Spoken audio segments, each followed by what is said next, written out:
காத்திருக்கிற ஒரு அற்புதத்திற்காக, ஒரு ஆசீர்வாதத்துக்காக. ஆனால் ஒன்னால அதை அடைய முடியல, ஒன்னால சில நன்மைகளை பார்க்க முடியல. ஆனால் நேற்று முளைச்ச காளான் மாதிரி வந்தவெல்லாம் டக்கு டக்கு டக்குன்னு. கவலைப்படாத, அவன் அடையாளம் தெரியாது உலகத்துக்கு, உன்னை உலகத்துக்கு அடையாளத்தை காட்டுவா. இது நல்லா இருக்குல்ல?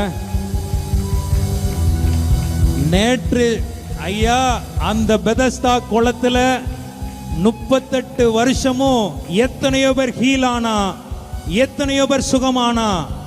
அவன் பேரும் அவன் சந்ததியும் எதுவுமே உனக்கு எனக்கும் தெரியாது. ஆனா 38 வருஷம் சுகமாகாம முடங்கி போன நிலையில அப்படி கிடந்த ஒருத்தனை இன்னைக்கு நான் பிரசங்கம் பண்றேன்னா, உன் காத்திருக்குதல் வேட்கப்பட்டு போகாது, உன் காத்திருக்குதல் வீணாய் போ